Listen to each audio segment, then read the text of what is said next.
মানুষ জাতিকে কি আল্লাহ নিজ হাতে তৈরি করেছেন? যদি করেও থাকেন তাহলে একজন মানুষকে তৈরি করতে কত সময় লেগেছে? কেননা একজন বক্তা দাবি করেছে ওনার তরিকার আরেক বক্তাকে তৈরি করতে নাকি আল্লাহ 30 বছর সময় লেগেছে। ক্যাবলার দিকে পা দিলে কি গুনাহ হবে? আকিকা দিয়ে নাম রাখা হয়েছিল রাইয়ান বিন সরওয়ার, এখন আব্দুল্লাহ বিন সরওয়ার রাখতে চাচ্ছি, এক্ষেত্রে আকিকা দিতে হবে কিনা? কিয়ামতের দিন সবাই যখন জান্নাত তালাশ করবে, ঠিক সেই সময় কেবল এক শ্রেণীর সুন্নি মানুষের নিকট জান্নাত নিজে এসে ধরা দিবে। ইসলামের আলোকে বিস্তারিত জানতে চাই। 3-4 বছরের ছেলে মেয়ে ফরজ নামাজের লাইনে দাঁড়াইলে কোন কোন মাওলানা বলে নামাজ মাকরুহ হবে, আবার কোন কোন মাওলানা বলে নামাজ হবেই না। আপনি বলেন নামাজ হবে, উহার হাদিস নম্বর কত জানালে খুশি হব। কোরবানির সাথে আকিকা করা যাবে কিনা?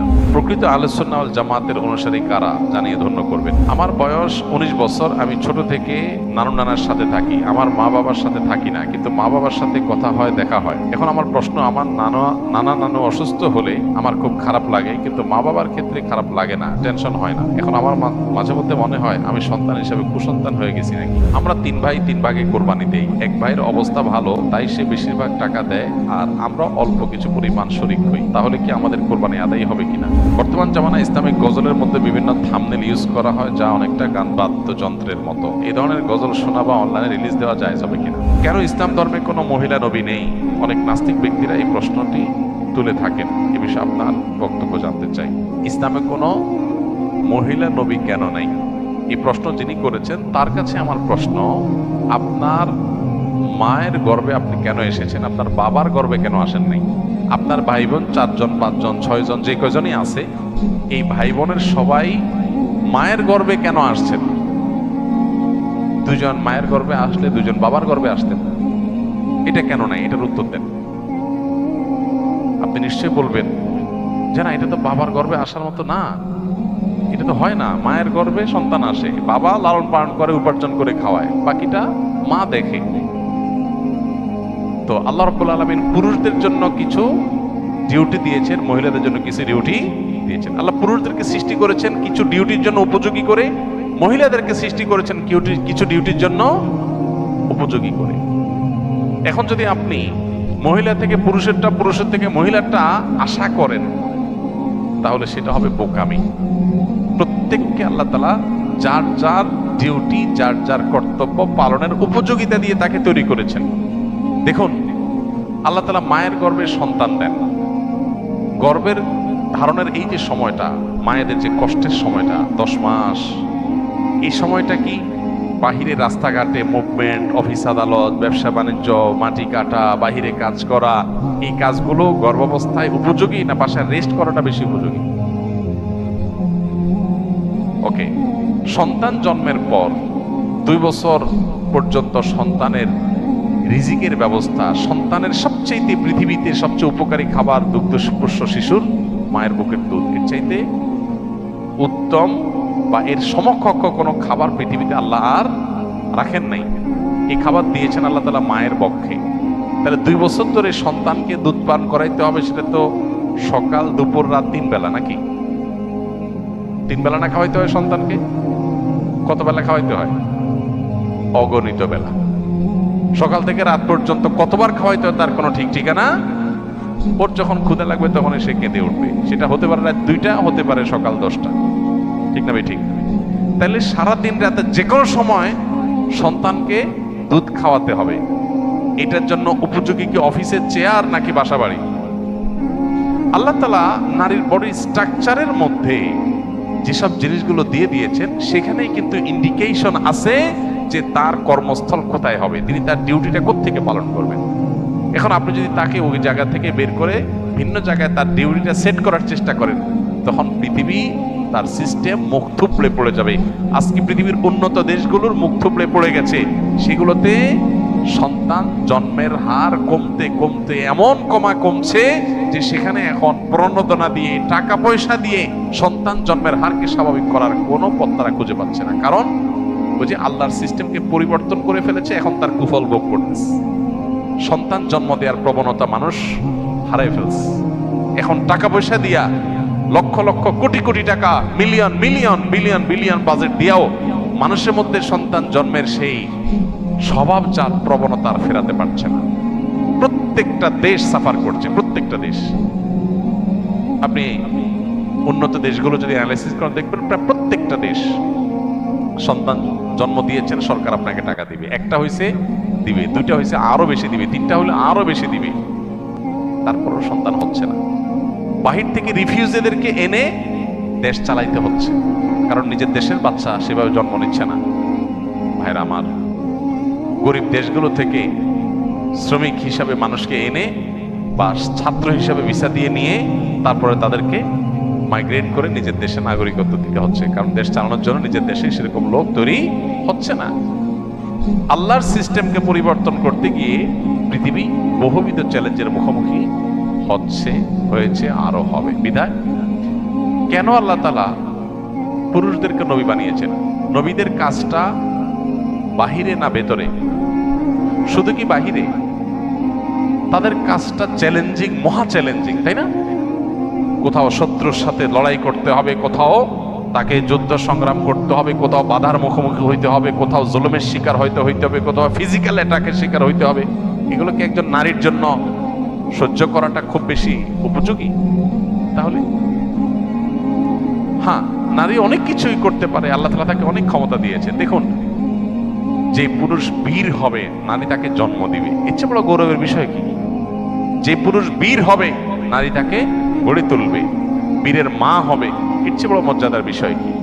মর্যাদা দেওয়ার নাম করে আমরা এখন যা করছি, এটা পৃথিবীকে পশ্চাৎমুখী করবে। যেটাকে আমরা অগ্রগতির মাধ্যম মনে করছি, সেটা আসলে আমাদেরকে পেছনের দিকে নিয়ে যাবে। বিদায় বিষয়ে আমাদেরকে সতর্ক হতে হবে, সচেতন হতে হবে।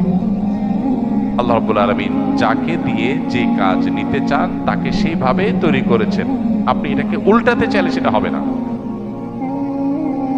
অতএব আল্লাহ তাআলা কেন পুরুষদেরকে শুধু নবী বানিয়েছেন, মেয়েদেরকে কেন নবী বানান না, এর মধ্যে এটার উত্তর আছে। আল্লাহ আমাদেরকে বোঝার তৌফিক দান করুন। মানুষ জাতিকে আল্লাহ নিজ হাতে তৈরি করেছেন। যদি করেও মানুষ জাতিকে কি আল্লাহ নিজ হাতে তৈরি করেছেন? যদি করেও থাকেন, তাহলে একজন মানুষকে তৈরি করতে কত সময় লেগেছে? কেননা একজন বক্তা দাবি করেছে ওনার তরিকার আরেক বক্তাকে তৈরি করতে নাকি আল্লাহ 30 বছর সময় লেগেছে। নাউযুবিল্লাহ। ইন্নামা আরাদা শাইআন আইয়াকুলা লাহু কুন ফায়াকুন। আল্লাহ রাব্বুল আলামিন বলেছেন, আল্লাহ যখন কোনো জিনিস সৃষ্টি করতে চান তখন আল্লাহ বলেন হও, হয়ে যায়। আল্লাহ শুধু কুন বলেন, কুন মানে হও, হয়ে যায়। গোটা সৃষ্টি জগৎ তৈরি করা আল্লাহর জন্য মানে এক কুন বলার সময়ের ব্যাপার, তাই না? আল্লাহ যা চান সেটাই হয়ে যায়। এরপর আল্লাহ তাআলা এই নবমণ্ডল এবং ভূমণ্ডল, এই মহা সৃষ্টি আল্লাহ তাআলা সৃষ্টি করেছেন 6 দিনে। যেটা আল্লাহ তাআলা কোন বললে হয়ে যেটা 6 দিনে কেন করেছেন, এটা নিয়ে অনেক আলাপ আছে। আল্লাহ তাআলা আগে একটা সৃষ্টি করেছেন, পরে একটা সৃষ্টি করেছেন। এখানে মানুষকে কাজের ধারাবাহিকতা, প্রত্যেকটা কাজ করার ক্ষেত্রে একটা সিস্টেমিক্যাল ওয়ে অবলম্বন করা, একটা ধারাবাহিকতা মেনটেন করা, কোনটা আগে কোনটা পরে, সেই শৃঙ্খলা রক্ষা করে কাজ করা, এটার শিক্ষা দেওয়ার জন্য আল্লাহ তাআলা এই সময় নিয়েছেন। কিন্তু আল্লাহ তাআলা সময়ের প্রয়োজন নাই। যেখানে কোরআনে আল্লাহ তাআলা বলেছেন যে এই মহাসৃষ্টি নবমণ্ডল ভূমণ্ডল সৃষ্টি করেছেন আল্লাহ তাআলা 6 দিনে, সেখানে এক বক্তা সৃষ্টি করছে আল্লাহ 30 বছর লাগছে। আল্লাহর শানে এই ধরনের কথা বলা ঈমান যাওয়ার মতো বেয়াদবি, ভয়ঙ্কর কথা। যে আল্লাহর 30 বছর লাগছে, মানে উনি এত বড় হয়ে গেছে, ওনারা বানাইতে আল্লাহর 30 বছর লাগছে। নাউযুবিল্লাহ। আপনি কোন আলেমের মর্যাদা বর্ণনা করবেন, তার যোগ্যতা থাকলে সেটা বলবেন, 100 বার বলেন, কিন্তু বলতে গিয়ে যদি আল্লাহর শানে বেয়াদবি করে ফেলেন, আল্লাহর জন্য তারে বানানো কঠিন হয়ে গেছে, সে এত বড়, তাহলে মানে আল্লাহর জন্য কঠিন করে ফেলছে বিষয়। মানে কোনো কোনো ক্ষেত্রে এক্ষেত্রে আল্লাহ মানে আল্লাহর সাথে তাকে আপনি আল্লাহর শক্তির সাথে তার সৃষ্টিকে আপনি কম্পেয়ার করলেন, মানে তার মাহাত্ম্য তুলতে গিয়ে আল্লাহর সাথে বেয়াদবি করলেন। কুফরি কথা, এ ধরনের কথা। আল্লাহ তাআলা আমাদেরকে হেদায়েত দান করুন।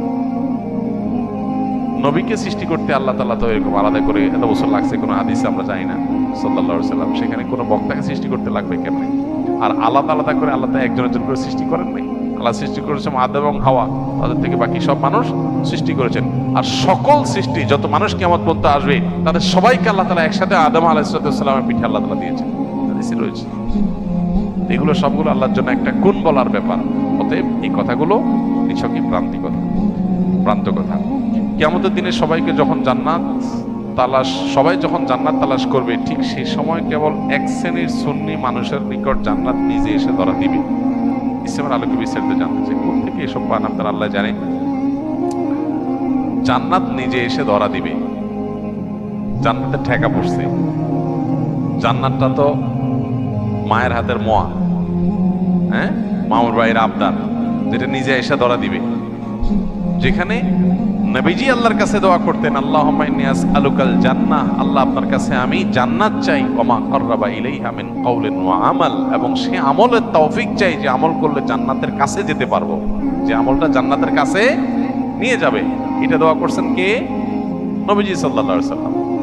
আল্লাহুম্মা ইন্নী আসআলুকাল জান্নাতা ওয়া মা কাররাবা ইলাইহা মিন কাউলিন ওয়া আমাল। আল্লাহ, সেই কথা, সেই কাজ আপনি আমাকে করান, সেই কাজের পথে আমাকে গাইড করেন, সেই কাজগুলো করার তৌফিক দেন যেগুলো করলে জান্নাতের কাছে আমাকে নিয়ে যাবে। তাহলে নবীজি সাল্লাল্লাহু আলাইহি সাল্লাম জান্নাতের কাছে যাওয়ার জন্য চেষ্টা করছেন, আর এদের কাছে নাকি জান্নাত নিজে এসে ধরা দিবে।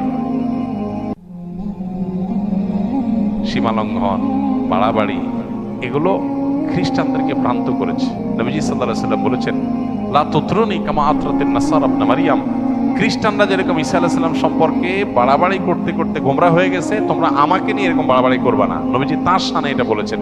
তাহলে আমরা নিজেদের ব্যাপারে, নিজেদের আলেমদের ব্যাপারে যদি এরকম বাড়াবাড়ি করি, তার পরিণতি কিরকম হবে? নবীজি সাল্লাল্লাহু আলাইহি সাল্লাম তাকে নিয়েও বাড়াবাড়ি করতে নিষেধ করেছেন, তার মর্যাদা বলতে গিয়ে সীমা ছাড়াইতে নিষেধ করছেন। সেখানে এখন নিজেদের ব্যাপারে মর্যাদা বলতে গিয়ে এই পর্যায়ে চলে যায়, তাহলে কোথায় যাব? অনেক ভাইরা আছেন বিবেক খরচ করেন না এই জিনিসগুলো, যে ধরনের কথা, অনেক গর্হিত কথা, হ্যাঁ, বিশেষ করে ধারণা করে কোনো মন্তব্য করা। তাহসাবুনাহু হাইয়িনা ওয়া হুয়া ইনদাল্লাহি আযীম, আল্লাহ বলেছেন তোমরা এগুলোকে খুব হালকা কথা মনে করো, আল্লাহর কাছে এগুলো অনেক বড়। বিশেষ করে কারো সম্পর্কে কোনো মন্তব্য ধারণা করে করা। তো যাই হোক, এ ধরনের বিষয় অবশ্যই গর্হিত কথা। এরকম কোনো কথা নেই যে কিয়ামতের দিন জান্নাত কারোর কাছে আসবে না, জান্নাতের ঠেকা পড়ে না এরকম। সবাই জান্নাতে যাওয়ার জন্য পাগল পড়া থাকবে, লালায়িত থাকবে, ব্যাকুল থাকবে, অস্থির থাকবে, পেরেশান থাকবে। নবী রাসূলগণ আল্লাহ রাব্বুল আলামিনের কাছে কিয়ামতের দিন অনেকেই সন্ত্রস্ত থাকবেন, পেরেশান থাকবেন। বিভিন্ন হাদিস দ্বারা সেটা বোঝা যায়। তাদের হালত যখন এরকম হবে, সেখানে আপনার বিশেষ কোনো এই যুগের কোনো মানুষ তিনি তার কাছে জান্নাত বা তাদের কাছে জান্নাত আগে আয়েশা ধরা দিবে, এটা খুব জঘন্য কথা এবং ভুল কথা। 3-4 বছরের ছেলে মেয়ে ফরজ নামাজের লাইনে দাঁড়াইলে কোনো কোনো মাওলানা বলে নামাজ মাকরু হবে, আবার কোনো কোনো মাওলানা বলে নামাজ হবেই না। আপনি বলেন নামাজ হবে, উহার হাদিস নম্বর কত জানালে খুশি হব। হাদিসের এক্সাক্ট নম্বর তো আর আমি নিয়ে এখানে বসি নাই বা মুখস্থ নাই, এভাবে তো হাদিস নম্বর মুখস্থ বলে দেওয়া কঠিন, তবে খুঁজে বের করে দেওয়া যাবে আপনাকে, এটা 2-4 মিনিটের ব্যাপার। মোটা দাগে বিষয়টা হলো যে এক সময় ওলামায়ে কেরাম ছোট ছোট বাচ্চাদেরকে নামাজের কাতারে রাখতে নিষেধ করতেন, পেছনে দিতে বলতেন। বাচ্চারা যখন দুষ্টমি করে, পেছনে আবার একসাথে হয়ে আরো ঝামেলা তৈরি করে, তখন বাবা মা তাদের পাশাপাশি দাঁড় করার পরে এখন ওলামায়ে কেরাম নিষেধ করেন না। এটা হলো বাস্তবতা। আর নবী করিম সাল্লাল্লাহু আলাইহি সাল্লাম যখন নামাজে দাঁড়িয়েছেন, সিজদায় গিয়েছেন, তার নাতি হাসান হোসেন রাদিয়াল্লাহু তাআলা আনহুমা তারা এসেছেন এবং নবী সাল্লাল্লাহু আলাইহি সাল্লামের পিঠে চড়ে বসেছেন কেউ। এই হাদিস প্রসিদ্ধ এবং আমরা সবাই জানি।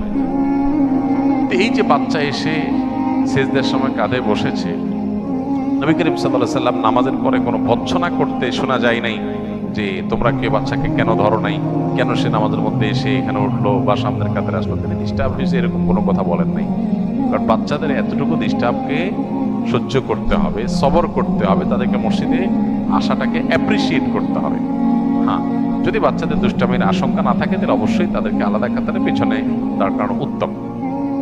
কিন্তু তারা ডিস্টার্ব করবে, একসাথে হয়ে আরো ঝামেলা করবে, এরকম হলে বাবারা তাদের পাশে রাখতে কোনো অসুবিধা নেই।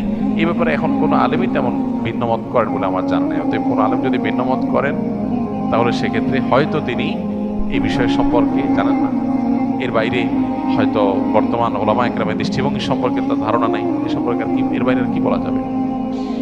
কোরবানির সাথে আকিকা করা যাবে কিনা? কোরবানি করলেন, একই দিনে আকিকা করলেন, জায়েজ আছে, হতে পারে, কিন্তু অবশ্যই আকিকার একটা নির্দিষ্ট সময় আছে, ওই হিসাবে করাটাই উত্তম। ধরেন মানুষের জন্মের কত নম্বর দিনে আকিকা করা সুন্নাত? 7ম দিনে। কোন কোন হাদিসে 14তম বা 21তম দিনে কোথাও আছে। এটা হলো আকিকার একটা সময়।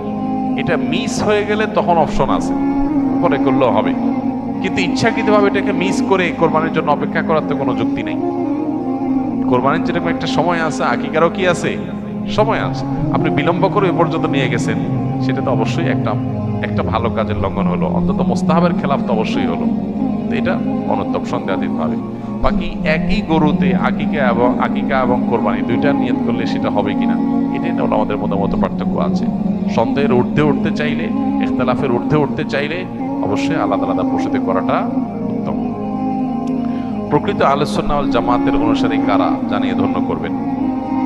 আহলুস সুন্নাহ ওয়াল জামাত এর মানুষদের মৌলিক এবং মোটা দাগে পরিচয় হলো, আহলুস সুন্নাহ মানে হলো যারা নবী সাল্লাল্লাহু আলাইহি সাল্লামের সুন্নাহকে বিশ্বাস করে, মোটা দাগে সুন্নাতে রাসূলের আলোকে যারা চলে। শুধু কোরআন নয়, কোরআনের পাশাপাশি সুন্নাতে রাসূলকেও তারা জীবন বিধান হিসাবে গ্রহণ করে এবং সেটাকে অনুসরণ করে চলে। যারা সুন্নাতকে অস্বীকার করে, সুন্নাতকে মানে না, শুধু কোরআনকে মানার কথা বলে, এরা আহলুস সুন্নাহ না। এরা মূলত মুনকিরে হাদিস, হাদিস অস্বীকারী, যাদেরকে আহলে কোরআন বলা হয়। এটা একটা ভ্রান্ত ফিরকা। এবং কোন কোন ক্ষেত্রে এই যে সুন্নাতের প্রতি অবজ্ঞা, সুন্নতকে বর্জন করা, এটা আমাদের সমাজে দিন দিন এত বেশি বেড়ে চলেছে যে এইটা আমাদের অনেককে আধুনিক ইসলাম চর্চার নাম দিয়ে ভয়ঙ্কর একটা জায়গায় নিয়ে যাচ্ছে। এটা সুস্পষ্টভাবে ঈমান থেকে খারিজ করে দেয় মানুষকে। যদি কেউ সুন্নতে রাসূলকে এর প্রামাণ্যতাকে অস্বীকার করে, সে মুসলমানই থাকে না। খুব ভয়াবহ একটা ব্যাপার। আর আহলুস সুন্নাহ হলো যারা কোরআনের পাশাপাশি সুন্নতে রাসূলকে জীবন বিধান হিসাবে গ্রহণ করে। আর ওয়াল জামাআ মানে হলো জামাআতুস সাহাবা, সাহাবীদের জামাত বা সাহাবায়ে কেরামের প্রতি যাদের শ্রদ্ধা আছে, ভালোবাসা আছে, তাদের প্রতি স্বীকৃতি আছে, অনুসরণ করে সাহাবায়ে কেরামকে। এরা হলো আহলুস সুন্নাহ ওয়াল জামাআ। অর্থাৎ একদিকে রাসূল আকরাম সাল্লাল্লাহু আলাইহি ওয়াসাল্লাম সুন্নাহকে তারা মানে, আর অপরদিকে সাহাবায়ে কেরামের ব্যাখ্যা বিশ্লেষণ, মোটা দাগে সাহাবায়ে কেরামকে অনুকরণীয় মনে করে। হ্যাঁ, ইন্ডিভিজুয়ালি ব্যক্তিগতভাবে কোনো ব্যক্তি সাহাবীর কোনো ভুল হতে পারে, কিন্তু মোটা দাগে মৌলিকভাবে সাহাবায়ে কেরাম তারা কোরআন হাদিসের ব্যাখ্যার জন্য সবচেয়ে উপযুক্ত ব্যক্তি এবং তাদেরকে অনুসরণ করে। সেক্ষেত্রে এটা হলো আহলুস সুন্নাহ জামাতের পরিচয় মোটা দাগে। এর বাইরে আসল জামাতের বৈশিষ্ট্য, তাদের আলামত, তাদের বিশ্বাস বিস্তারিত, এগুলো নিয়ে অনেক ছোট বড় বই পুস্তক লেখা আছে বিস্তারিত, সেগুলোতে আমরা দেখে নিতে পারবো ইনশাআল্লাহ। আমার বয়স 19 বছর। আমি ছোট থেকে নানু নানার সাথে থাকি, আমার মা বাবার সাথে থাকি না, কিন্তু মা বাবার সাথে কথা হয়, দেখা হয়। এখন আমার প্রশ্ন, আমার নানু অসুস্থ হলে আমার খুব খারাপ লাগে, কিন্তু মা বাবার ক্ষেত্রে খারাপ লাগে না, টেনশন হয় না। এখন আমার মাঝে মধ্যে মনে হয় আমি সন্তান হিসেবে কুসন্তান হয়ে গেছি নাকি। সন্দেহাতীতভাবে এটা খারাপ জিনিস যে আপনার মা বাবার অসুস্থতা আপনার কষ্ট হয় না, কারণ আপনি তাদের সাথে থাকেন না, মায়া তৈরি হয়নি। প্রথমত মা বাবা হিসাবে তারা, অভিভাবক হিসাবে, আপনার মা বাবা হিসাবে তাদের কোনো কষ্ট হলেই আপনার ভিতরে কষ্ট অনুভব হতে হবে। এটা হওয়ার জন্য আপনি তাদের সান্নিধ্যে যাবেন, তাদের কাছে থাকবেন, এবং আপনার এই কাউন্সেলিংটা দরকার যে মা বাবা আপনার জন্মদাতা, নানা নানু নন, অতএব দুনিয়াতে আসছেন তাদের উসিলায়, তাদের মাধ্যমে, নাহলে দুনিয়ার আলোই দেখতেন না। বিধায় তাদের প্রতি আপনার কর্তব্য আছে, সেই কর্তব্যটা আপনাকে পালন করতে হবে। এটার জন্য প্রয়োজনে তাদের সাথে থাকবেন, তাদেরকে ধারণ করবেন, বোঝার চেষ্টা করবেন, তাদের অবদানটাকে অনুভব করার চেষ্টা করবেন, তাহলে ইনশাআল্লাহ দায়িত্ববোধটা জাগ্রত হবে। আমরা অনেকে আছে যে মা বাবার কাছ থেকে দূরে কোনো কারণে পারিবারিক নানান কলহ ইত্যাদি হয়, ছোটবেলা থেকে দূরে থাকতে থাকতে মা বাবার প্রতি সে রেসপন্সিবিলিটি তৈরি হয় না। মানুষ হিসাবে আমি দুনিয়াতে আসছি কার মাধ্যমে, তার কথা স্মরণ হওয়া, তার সুখে দুঃখে তার শুভাকাঙ্ক্ষী হওয়া এবং তাদের কল্যাণ কামনা করা, এটা আমাদের একেবারে সৃষ্টিগতভাবে আমাদের মধ্যে চলে আসা উচিত। এবং এটা না আসলে প্রয়োজনীয় কাউন্সিলিং এবং মোটিভেশন নেওয়া দরকার। আকিকা দিয়ে নাম রাখা হয়েছিল রাইয়ান বিন সরওয়ার, এখন আব্দুল্লাহ বিন সরওয়ার রাখতে চাচ্ছি, এক্ষেত্রে আকিকা দিতে হবে কিনা? জি না, নাম পরিবর্তনের জন্য আকিকা দেওয়ার দরকার নাই। আর রাইয়ান সুন্দর নাম, এটা পরিবর্তন করার তো দরকার নেই, জান্নাতের একটা গেটের নাম, অতএব এটা তো সুন্দর নাম, বিধায় এটাকে পরিবর্তন করার কোনো প্রয়োজন না। যদি কোনো বিশেষ কারণে পরিবর্তন করতে হয় তাহলে আকিকা দেওয়ার দরকার নাই। ক্যাবলার দিকে পা দিলে কি গুনাহ হবে? ক্যাবলার দিকে পা লম্বা করে কেউ ঘুমাইলেন, শুইলেন, বসলেন, এটা গুনাহ হবে কিনা? এই বিষয়ে ওলামায়ে আহনাফের মতে এটা মাকরুহ, অনুচিত। কিবলার প্রতি সম্মান প্রদর্শনের অংশ হিসাবে এটা করা উচিত নয়। কারণ নবী করিম সাল্লাল্লাহু আলাইহি সাল্লাম কিবলার দিকে ফিরে পেশাব পায়খানা করতে নিষেধ করেছেন, পরিষ্কার হাদিস রয়েছে। এটা কেন নিষেধ করেছেন? নিশ্চয়ই কিবলার প্রতি সম্মান প্রদর্শনের খাতিরে। সো পাও লম্বা করে কিবলার দিকে যদি আমরা বসি, তাহলে কিবলার দিকের বা কাবার প্রতি বাহ্যিক দৃষ্টিকোণ থেকে অসম্মান হয়। আমাদের সমাজে কারোর দিকে পাও লম্বা করে বসলে এটা তার প্রতি অসম্মান এবং অবজ্ঞা প্রদর্শন হিসেবে বিবেচনা করা হয়। মোটা দাগে যেহেতু কাবার প্রতি সম্মান প্রদর্শন করা বিষয়টা প্রমাণিত, বিধায় কাবার দিকে ইচ্ছাকৃত কোনো কারণ ছাড়া পাও দিয়ে বা লম্বা করে বসাটাও অনুচিত এবং আদবের খেলাফ।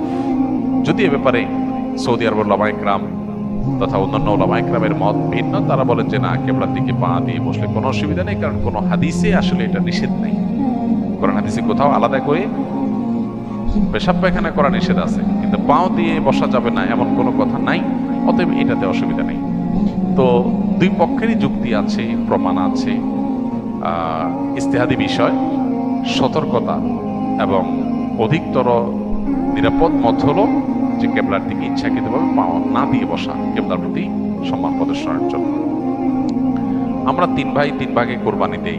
এক ভাইয়ের অবস্থা ভালো, তাই সে বেশিরভাগ টাকা দেয়, আর আমরা অল্প কিছু পরিমাণ শরিক হই। তাহলে কি আমাদের কোরবানি আদায় হবে কিনা? এটা একটা গুরুত্বপূর্ণ প্রশ্ন। কোরবানি দেওয়ার ক্ষেত্রে বিশেষ করে যখন ভাই ব্রাদাররা মিলে কোরবানি দেন, তখন এরকম পরিস্থিতি তৈরি হয়। একটা গরুর দাম ধরেন 70,000 টাকা, তো এক ভাই তার উপার্জন অনেক কম, সেজন্য সে 5,000 টাকা দিচ্ছে, আর বাকি টাকা যেটা আছে সেটা হয়তো বাকি ভাইরা দিচ্ছে। কোরবানি হবে কিনা? উত্তর হলো কারোর কোরবানি হবে না। কোরবানিতে যে কোনো একটা পূর্ণ অংশ নিতে হবে। 7 ভাগের একটা পরিপূর্ণ অংশ, 7 ভাগের 1 ভাগ, 7 ভাগের 2 ভাগ, 3 ভাগ, 4 ভাগ, সর্বনিম্ন 1 ভাগ নিতে হবে। ভগ্নাংশ নেওয়া যাবে না, অর্থাৎ 1 ভাগেরও অর্ধেক নেওয়া যাবে না। 2 ভাগ মিলে 1 ভাগ নিছে হবে না, তখন সেটা গোশত খাওয়া হবে। পশু জবাই হয়ে গেছে সহি পদ্ধতিতে, গোশত খাওয়া হবে, কিন্তু কোরবানি হবে না। কোরবানি বিশুদ্ধ হইতে হলে প্রত্যেককে পূর্ণাঙ্গ একটা ভাগ নিতে হবে। হ্যাঁ, এখন এমন হতে পারে যে এক ভাইকে আল্লাহ আর্থিক সচ্ছলতা দিয়েছেন, বাকিদেরকে দেন নাই, তো কি হবে? তখন সচ্ছল যিনি, তিনি তার পক্ষ থেকে কোরবানি দিয়ে বাকি সবার পক্ষ থেকে দিবেন, যে ঠিক আছে তোমার পক্ষ থেকে একটা শেয়ার, তুমি টাকা দিলা না, আমি তোমারটা দিয়ে দিলাম, এটা হতে পারে। অথবা আরেকটা হতে পারে যে ঠিক আছে, তুমি অল্প টাকা কামাই করছো, মাত্র 5,000 টাকা আছে, তুমি টাকা না দিলে তোমার কাছে ভালো লাগতেছে না, তুমি টাকা দিলে তোমার কাছে খুশি হবে, তো সেক্ষেত্রে 5,000 টাকা তুমি আমাকে দিয়ে দাও। এটা কোরবানির শেয়ার না। আমি কোরবানিতে এটা লাগাবো সেটা ভিন্ন বিষয়, বাট তুমি শেয়ার হিসাবে দিলে না, এটা হতে পারে।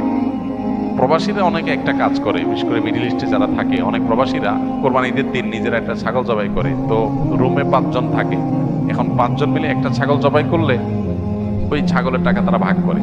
এই যে এক ছাগলে কয়জন শরীক হইতে পারবে, কয়জন কোরবানি দিতে পারবে? একজন। ভগ্নাংশ দেওয়া যাবে না।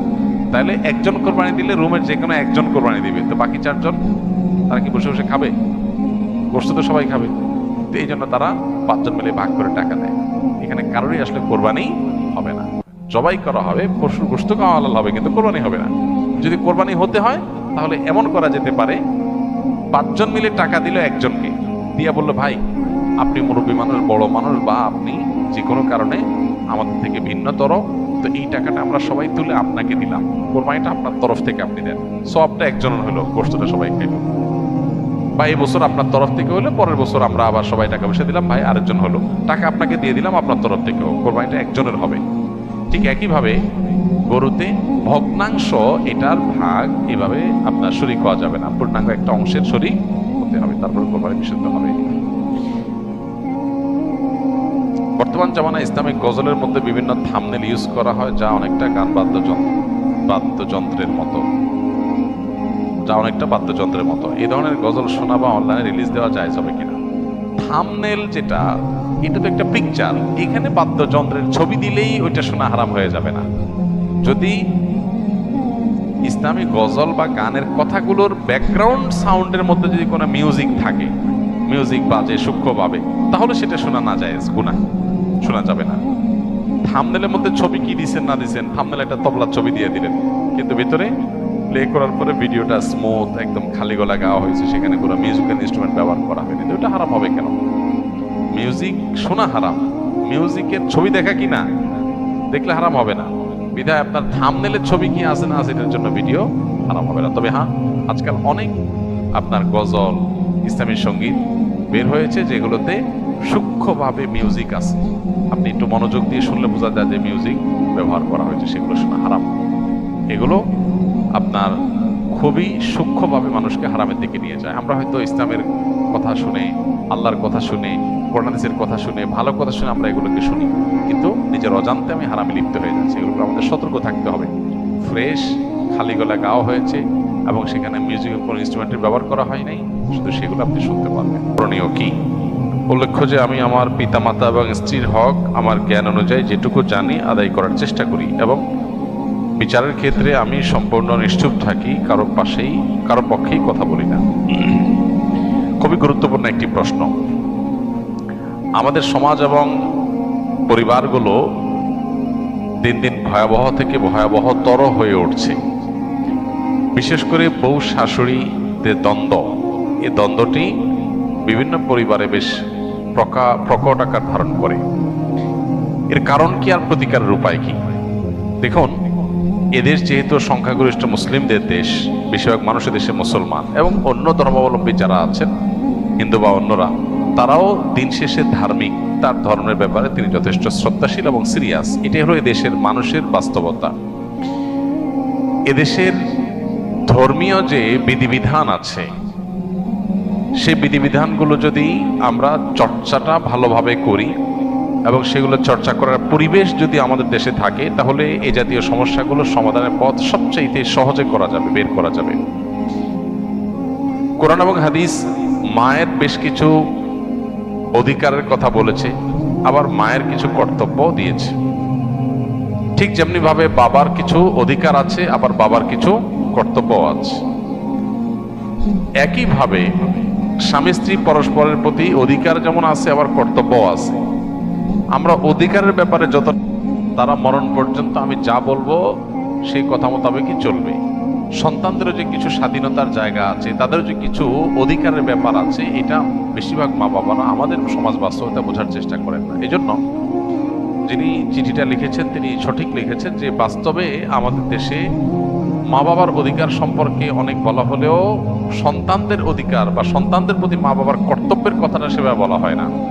আলহামদুলিল্লাহ, এই বিষয়ে আমাদের একটা দীর্ঘ ভিডিও অনলাইনে আমাদের ইউটিউব চ্যানেলে, অন্যান্য সোশ্যাল মিডিয়ার প্ল্যাটফর্মে আমাদের আছে, যেখানে আমরা সন্তানের প্রতি বাবা মার কর্তব্য বা সন্তানের অধিকারগুলো কি কি সেগুলো আলোচনা করেছি এবং এগুলো আলোচনা আরো বাড়াতে হবে। সন্দেহ নেই যে সন্তানের অধিকারের তুলনায় বাবার মার অধিকার বেশি, এই জন্য সে আলোচনাটা বেশি হবে, এটা অস্বাভাবিক নয়। কিন্তু সেটাই শুধু হবে আর সন্তানদের কোনো অধিকারের কথা আলোচনা হবে না, বাবা মারা জুলুম করবেন, সেটা কখনো হতে পারে না। মা হিসাবে, বাবা হিসাবে সন্তানের প্রতি জুলুম করলে তার বিচারও আল্লাহ তাআলা করবেন। এটা গুরুত্বপূর্ণ একটা বিষয়। আর বউ শাশুড়ির দ্বন্দ্ব মূলত হয়ে থাকে এই জন্য যে পরস্পরের প্রতি আমাদের করণীয় বা কর্তব্য সম্পর্কে আমরা জানি না। একটা সন্তান যখন প্রাপ্তবয়স্ক হয়, সে যখন উপার্জন করে, তার সকল টাকা আর পয়সা এনে মায়ের কাছে দিতে হবে, বাবার কাছে দিতে হবে, তারা যা খুশি করবে না। শরীয়ত এটা বলে না। শরীয়ত বলে সম্পদ যে উপার্জন করেছে এর ব্যাপারে অধিকার একমাত্র তার। হ্যাঁ, উপার্জিত সম্পদ থেকে মার চলার জন্য, মার বেঁচে থাকার জন্য, সুস্থতার জন্য, চিকিৎসার জন্য যেটা প্রয়োজন, সন্তান হিসাবে সাধ্য অনুযায়ী মায়ের নিজের না থাকলে বা দেওয়ার মতো ব্যবস্থা না থাকলে অবশ্যই সন্তানকে সেটা বহন করতে হবে। আর স্ত্রীর সর্বাবস্থায় স্বামী হিসাবে স্ত্রীর ভরণ পোষণ এটার ব্যবস্থা করতে হবে। এর বাইরে উদ্বৃত্ত টাকা, সেটা ছেলে কি মাকে উপহার হিসাবে অতিরিক্ত দিবে, না স্ত্রীকে দিবে, না কাকে কত দিবে, নাকি আদৌ কাউকে না দিয়ে নিজের অ্যাকাউন্টে রাখবে, এটা একান্ত তার ব্যাপার। এখানে শরীয়ত মা বাবাকে ইন্টারফেয়ার করার অধিকার দেয় নাই সেইভাবে যেভাবে আমাদের অনেক মা বাবা মনে করেন যে তাদের অধিকার আছে। ছেলে বিদেশ গেছে, উপার্জন করে টাকা পাঠাবে সব বাপের নামে মায়ের নামে, তারা যা খুশি করবে, তারা সেখান থেকে বৌমাকে যা দেওয়া দিবে আর যা দেওয়া দেওয়ার না দিবে না। এভাবে আসলে ইসলাম মা বাবাকে এতটা অধিকার দেয় না যে সম্পদ সারা জীবন যা কামাই করবে সব বাপ মা যা ইচ্ছা তা করবে, জি না, এই সুযোগটা নেই। অনেক মা বাবা এটা জানেন না এবং এখানে অনধিকার চর্চা করেন তারা। সন্তান হিসাবে অবশ্যই মা বাবার সামনে যত বেশি সম্ভব নিজেকে বিনয়ী করে তুলবে, সমর্পণ করবে, তাদের কথা মতো চলার চেষ্টা করবে। তাদের লাগবে 10 টাকা, সম্ভব হলে 15 টাকা দিবে।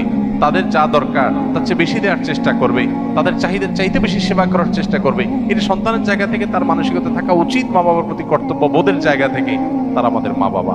আল্লাহর পরে তাদের সদাচরণ করার গুরুত্ব সবচেয়ে বেশি আল্লাহর ইবাদতের পরে, অতএব সেটা খেয়াল রাখবে। কিন্তু মা বাবা এর মানে এই না যে সব কিছু মা বাবা নিয়ন্ত্রণ করবে, জি না। এখান থেকেই সংসারে অশান্তিটা শুরু। মা বাবা জানে না তাদের অধিকারের রূপরেখা কি এবং কতটুকু সীমানা আছে। এর বাইরে তারা মা বাবা হিসাবেও অধিকার চর্চা করতে পারে না বা তাদের ক্ষমতা তারা জাহির করতে পারে না। এটা আমাদের সমাজে জানাশোনা নেই। এই জায়গা থেকে সমস্যাগুলো তৈরি হয়। একটা হাদিস আছে, সেখান থেকে কিছুটা অনেকে ভুল বোঝেন। হাদিসটার হলো এই, নবী সাল্লাল্লাহু আলাইহি ওয়াসাল্লাম বলেছেন, আনতা ওয়া মালুকা লিআবিক, তুমি এবং তোমার যাবতীয় এবং সমুদয় সহায় সম্পদ সব তোমার বাপের, মায়ের, বাবা মায়ের। এই হাদিসের মানে অনেকে মনে করে যে কেউ যা কামাই করবে সারা জীবন যত কিছু করবে সব বাপ মার, জি না। এই হাদিসের ব্যাখ্যা হলো, তুমি তোমার উপার্জিত সম্পদ এখানে তোমার বাপ মার, অর্থাৎ তাদের খরচ খরচার জন্য যতটুকু দরকার ততটুকু তোমার এখান থেকে নেওয়ার অধিকার তাদের আছে। এখানে সমুদয় সম্পদ বোঝানো হয় নাই। যদি সমুদয় সম্পদ বোঝানো হতো তাহলে জাকাত তো বাপ মার উপরে বর্তাইত, ছেলের উপরে বর্তাইতো না। কারণ সম্পদ যদি একজনের হয় জাকাত তো আরেকজনের উপরে বর্তাবে না। এরকম আরো বহু প্রশ্ন তৈরি হবে। এই জন্য এই হাদিসটার ব্যাখ্যা আমরা অনেকে ভুল বুঝি এবং এর ফলশ্রুতিতে অনেক মা বাপ একটু বাড়াবাড়ি করেন, সীমা লঙ্ঘন করেন এবং সেক্ষেত্রে স্ত্রীর সাথে ছেলের দূরত্ব তৈরি হয়। এইগুলো আমাদের ব্যালেন্স করতে হবে। এবং একইভাবে আপনার সম্পদের ব্যাপারে স্ত্রীরও এই মানসিকতা থাকতে হবে যে স্বামী তার উপার্জন করার পর আমার ভরণ পোষণ ঠিকঠাক মতো দিচ্ছেন কিনা। যদি দেন, এরপর বাকি সম্পদ তিনি কি করবেন, তিনি কি তার মাকে দিয়ে দিচ্ছে অতিরিক্তটা, না ভাইকে দিয়ে দিচ্ছে, বোনকে দিয়ে দিচ্ছে, এটা একান্ত তার ব্যাপার। আমার এটা নিয়ে মাথা ঘামানোর দরকার নাই, হেডেক নেওয়ার দরকার নাই। বেশিরভাগ মহিলাই অহেতুক পেরেশানি করে নিজেও কষ্ট পায়, সংসারটাকে অশান্তি করে। আমার পরিচিত এরকম আত্মীয় স্বজনের ভিতরে এরকম মেয়েদের কথা জানি যে স্বামী লক্ষ লক্ষ টাকা ধরা খাচ্ছে, কোথাও কাউকে দিয়ে দিচ্ছে, কোনো ভাবনা নেই। আমার তো এটা দেখার দরকার নাই। আমার দেখা দরকার হলো যে আমার ছেলে মেয়ে এবং আমার ভরণ পোষণের ব্যবস্থা সে করছে কিনা। সেটা যদি সে না করে, আমার অধিকার যদি সে খর্ব করে, সেগুলোও যদি সে মানুষকে দিয়ে দেয়, তাহলে অবশ্যই আমি সেখানে দাবি তুলব, যথাযথ নিয়মে আমি আর্গুমেন্ট করব। কিন্তু আমি আমারটা যথাযথ পাচ্ছি, আর দরকারটা কি? বেশিরভাগ মহিলারা স্বামীকে চায় কবজার ভিতরে আনতে, কন্ট্রোলের ভিতরে আনতে, যে আমার কথা উঠবা, আমার কথা বসবা, আমার কথা এদিক ঘোরাবা, আবার এদিক গাড় ফিরাবা। এই যে স্বামীকে গোলাম বানাতে চায়, এটা আরেক সমস্যা। তাহলে একদিক থেকে মা বাপের সমস্যা, আরেক দিক থেকে বইয়ের সমস্যা। এই সমস্যাটা কেন হয়? কারণ তার কতটুকু অধিকার আছে এটা সে জানে না। তার যতটুকু অধিকার আছে তিনি তার চাইতে আরো বেশি খাটাইতে চেষ্টা করেন। এটাই হলো একটা ভুলের জায়গা। দাম্পত্য জীবনের সুখ শান্তির জন্য এই জিনিসগুলো অনেক গুরুত্বপূর্ণ। এই জন্য বিয়ের আগে ট্রেনিং হওয়া দরকার। সন্তানকে ছেলে মেয়ে করে বিয়ে করাবেন, সেখানে কি করবেন কি না করবেন, কোথায় অধিকার খাটাতে যাবেন, কোথায় খাটাতে যাবেন না, এগুলোর উপর ট্রেনিং হওয়া দরকার। আমার অনেক দিনের স্বপ্ন ইনশাআল্লাহ এরকম একটা ট্রেনিং ডেভেলপ করার, যে বিবাহ ইচ্ছুক ছেলে মেয়েরা এই ট্রেনিং করবে। ডে লং ট্রেনিং হবে, পাওয়ার পয়েন্ট প্রেজেন্টেশন হবে, যে তারা দাম্পত্য জীবনকে সুখী করবার জন্য তাদের কোন কোন পলিসি পদ্ধতি অবলম্বন করতে হবে, চ্যালেঞ্জগুলো কিভাবে ওভারকাম করবে, এই সব বিষয়গুলো থাকবে। ইনশাআল্লাহ খুব শীঘ্রই আমরা এটা হয়তো ঘোষণায় যাব এবং এই ট্রেনিংটা শুরু করব। তো আমাদের বাসা বাড়িতে যে অশান্তিগুলো আছে, যে কলহগুলো আছে, আল্লাহ তাআলা সেগুলোকে দূর করার তৌফিক দান করুন। সবাইকে যার যার অধিকার, সবাইকে যার যার করণীয়গুলো আদায় করার তৌফিক দান করুন। আমাদের বোনদের যারা স্ত্রী হয়ে কোথাও কারোর সংসারে আছেন, কারোর সাথে দিনাতিপাত করছেন, সেখানে নিজের অধিকারের চাইতে বেশি অধিকার খাটানোর চেষ্টা তার করা যেমন উচিত নয়, ঠিক একইভাবে মায়েদের বাবাদেরও উচিত নয় সন্তানের সম্পদ এবং উপার্জনের পরে অতিরিক্ত মাথা কমা। কোনো ছেলে বউয়ের পিছনে টাকা একটু বেশি খরচ করে, একটু বউ পাগল বেশি হয়। মা বাপ হিসাবে তাদের দায়িত্ব হলো সন্তান সীমা ছাড়ায় গেলে তাকে সুন্দরভাবে বোঝানো যে বাবা ব্যালেন্স করো, পরিমিত হও, হিসাব নিকাশ করো, অতি পাগল হয়ে যেও না। এরপর যদি দেখা যায় যে না ছেলে ভুল বুঝে বা বৌমা ভুল বোঝে, তো বাপ মা হিসাবে তারা তাদেরটা পাচ্ছে কিনা তারা দেখবে, বাকিটা নিয়ে মাথা ব্যথা করবে না, বরং আল্লাহর পরে হাওয়ালা করে দিবে। কারণ বিয়ের পর বিশেষ করে কয়েক বছর পর্যন্ত, একটা নির্দিষ্ট সময় পর্যন্ত এই পাগলামিগুলো ছেলেরা করে।